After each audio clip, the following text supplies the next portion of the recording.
नमस्कार। कल हमने सेवा के बारे में बात करी थी।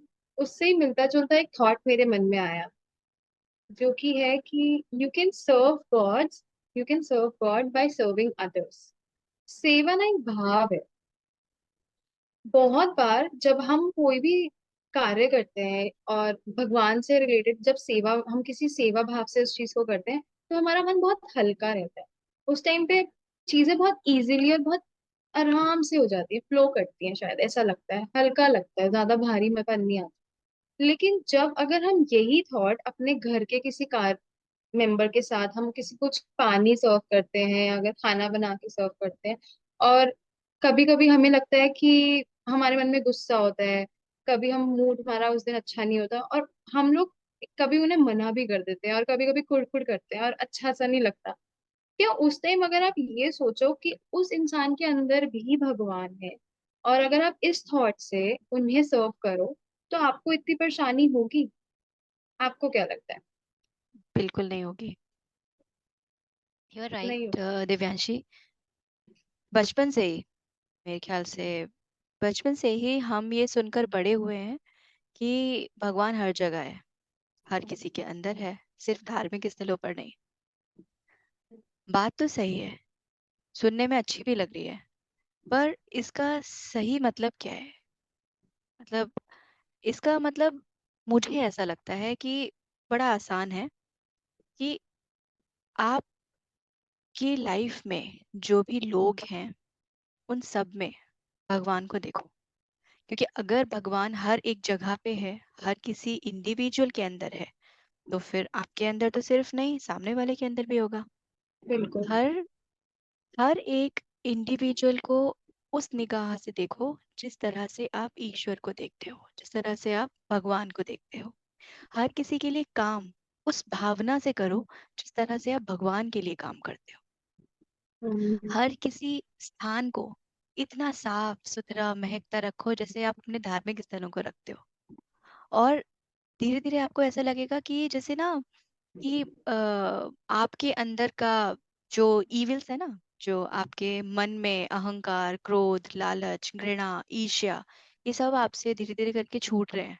डर भी हम्म। नहीं बचेगा। हमने भगवान को लेकर बहुत डर भी पाल के रखा हुआ है कि अगर ऐसा नहीं होगे करोगे तो ऐसा हो जाएगा। ऐसा बिल्कुल नहीं होता।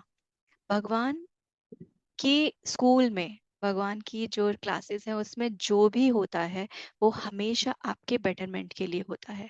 सिर्फ एक इमेज बनाई गई है भगवान की हमको ये सिखाने के लिए और चीजों को सरल बनाने के लिए कि हमको जीवन एक्चुअल में जीना चाहिए कैसा।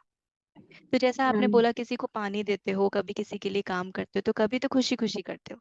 तो आपने जब मैं छोटी थी तो मेरे साथ होता था, मम्मी बोलती थी किसी के लिए काम करो तो पुण्य मिलता है। पुण्य का मतलब क्या होता है? रिवॉर्ड, है ना, हम्म। भगवान खुश होते हैं। तो मगर उसके साथ साथ ये भी कहा जाता था कि अगर तुम झूठ बोलोगे तो भगवान पनिश करेंगे। भगवान कुछ नहीं करते, नहीं करते पनिश आपको। आपकी चीजें मगर जरूर, आपका कर्मा जरूर आपको आपकी चीजों के हिसाब से रिवॉर्ड करता है। और इसको ऐसे क्यों जोड़ते हैं? इसको ऐसे जोड़ते हैं ना सरलता से। एग्जाम देते हो, जितनी पढ़ाई करोगे वैसा ही एग्जाम होगा, जैसा एग्जाम होगा वैसे ही मार्क्स आएंगे। तो लाइफ में हम्म। भी यही फॉर्मूला है। कुछ भी डिफरेंट नहीं है कि भगवान आएंगे और भगवान कुछ करेंगे। भगवान का इमेज बनाने का कारण ये है, बिहेव अपने बेस्ट के साथ, रिस्पेक्ट अपना बेस्ट के साथ, लव अपना बेस्ट के साथ। अगर हम ये सब चीजें करने लगे लाइफ में, तो मुझे तो लगता है जैसे सारी परेशानियां ही लाइफ की सॉल्व हो जाएंगी, कोई कॉम्प्लिकेशन ही नहीं बचेगी। क्योंकि आप जो करोगे वो विदाउट एक्सपेक्टेशंस के साथ करोगे, क्योंकि आपको पता है अच्छा करोगे तो अच्छा मिलेगा, खराब करोगे तो अच्छा खराब मिलेगा। इसमें किसी से लड़ने की, किसी से छीनने की, किसी को बताने की, जताने की जरूरत ही नहीं है।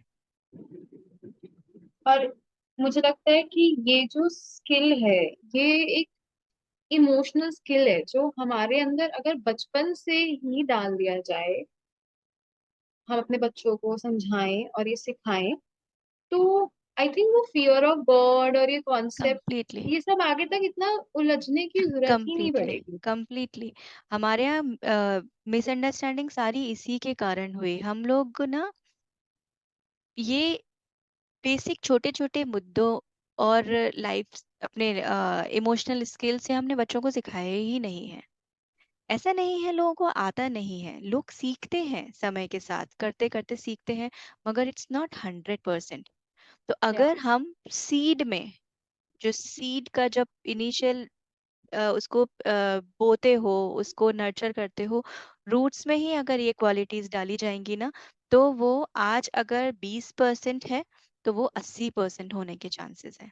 और हर एक बच्चे को पता होगा कि नहीं भैया, सेवा भाव तो रखना ही है, हमें सिर्फ अपने कर्म पे ध्यान देना है, हमको फल पर ध्यान नहीं देना है।